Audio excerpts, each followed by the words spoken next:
Hi guys! So, in today's lesson, we are going to look at another type of essay, that is argumentative essay. Here's the outline of our lesson. First of all, we are going to look at the definition of argumentative essay. Then, we are going to discuss the organization, the structure of this kind of essay. Next is how to write the introduction. And finally, how to write a counter-argument. Let's get started with the definition of argumentative essay. An argumentative essay, sometimes called a persuasive essay, expresses an opinion about an issue. And as a writer, you must take a position and persuade the reader to agree with your opinion by using strong, logical reasons to support your argument. Here's a sample question of an argumentative essay. Some people think the main purpose of schools is to turn children into good citizens and workers rather than to benefit them as individuals. To what extent do you agree or disagree? So as you can see, the questions for argumentative essays usually include: to what extent do you agree or disagree? Do you agree or disagree? Or what are your opinions? Or give your opinions on something. In this kind of essay, you have to take a position very clearly, whether you agree, disagree, or partly agree with the statement. Moving on to the organization, the structure of this kind of essay. The most common type of argumentative essay has 5 to 6 paragraphs.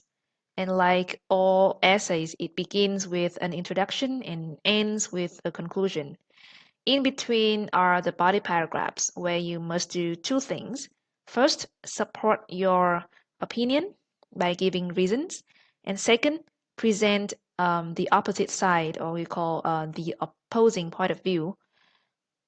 And after that, you will tell why that viewpoint is weak and your argument is stronger. In the introduction, we will write the hook and some background information about the topic to introduce the issue.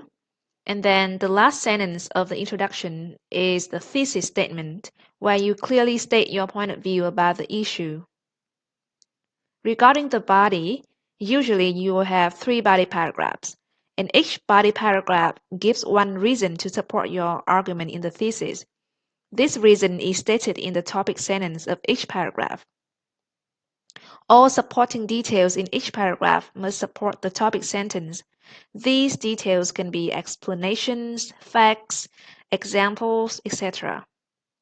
The last body paragraph is often a counter-argument, where you present the opposing view with some agreement. We call this a concession, but then you refute it by showing that it is wrong, and this is called a refutation. Having a counter-argument is an important step in strengthening your own argument, because when you include both your viewpoint and the opposing viewpoint, your essay will be more balanced, and the readers are more likely to agree with you. The final part is a conclusion. You should restate the argument in the thesis, and then you can end your essay with a suggestion, prediction, or other type of comment. Now, I'm going to give you a sample essay, and you will pay attention to its organization, its structure, okay? And the following essay argues for the use of school uniforms.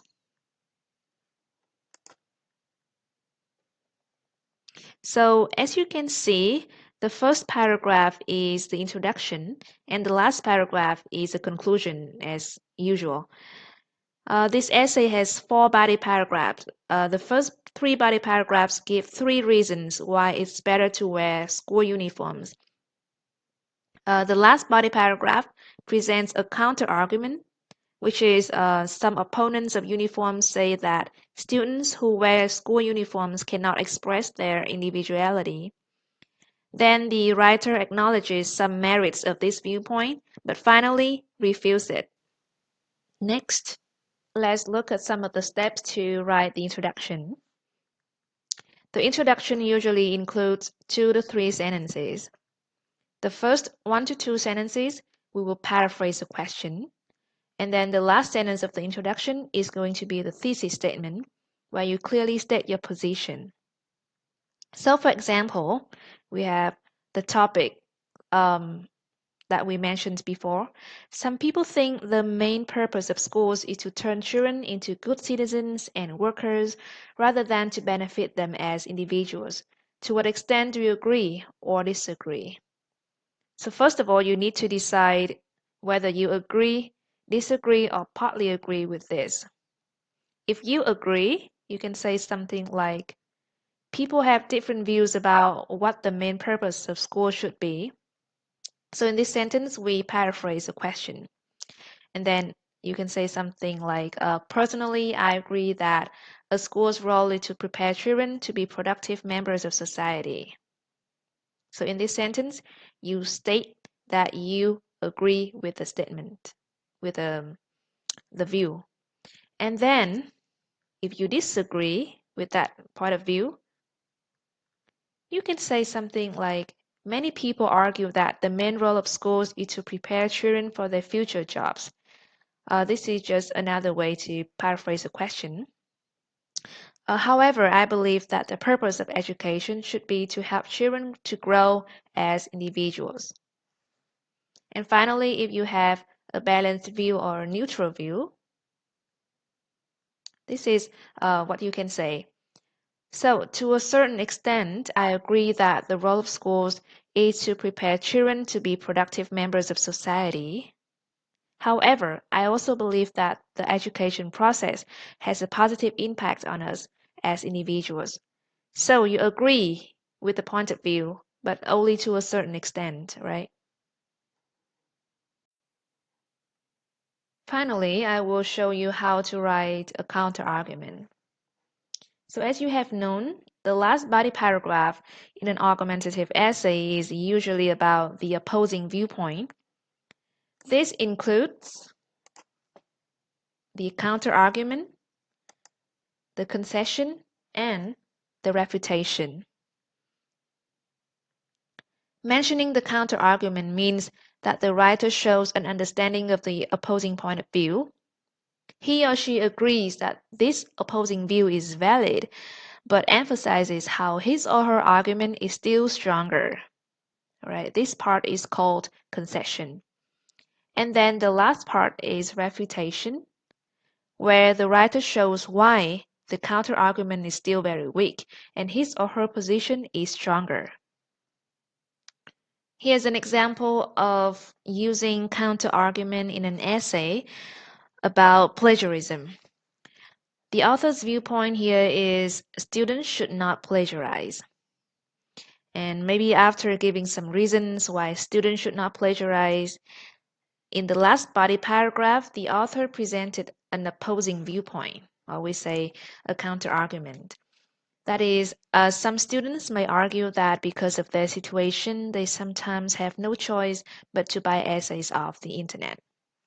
The author then acknowledged why some students decide to do so by saying, I understand that students are under a lot of pressure to produce well-written essays in order to pass their classes, but this does not justify plagiarism.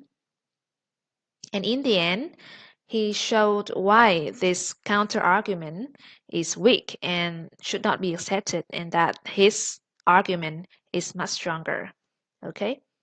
By saying if they plagiarize, they will not develop their own writing and critical thinking skills. As a result, they may not be prepared to pass their final exams.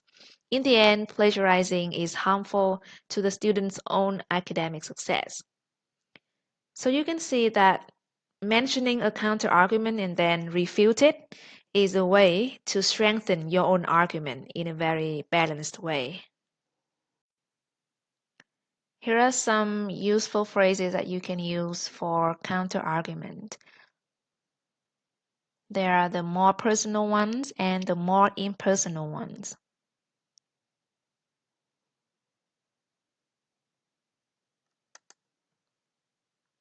So, let's recap on what we have learned today. First, we have learned about the definition of argumentative essay. Basically, it's an essay where you express your opinion about an issue. You must take a clear position and persuade the reader to agree with your opinion. Then we looked at the organization, the structure of this kind of essay. There are three parts: the introduction, body, and conclusion. In the body, we have three paragraphs. The first two paragraphs, we give reason to support our argument, and then the last body paragraph, we present a counter argument. Next is how to write the introduction. There are, usually 2 to 3 sentences, the hook, the background information, and the thesis statement at the end of the introduction. Finally is how to write a counter argument. We have learned that there are 3 steps to write a counter argument. First of all is to mention the opposing viewpoint, then to acknowledge its merits, right? We call a concession, and finally we refute it, and we call this a refutation. So that is the end of our lesson. Thank you for listening, and have a nice day.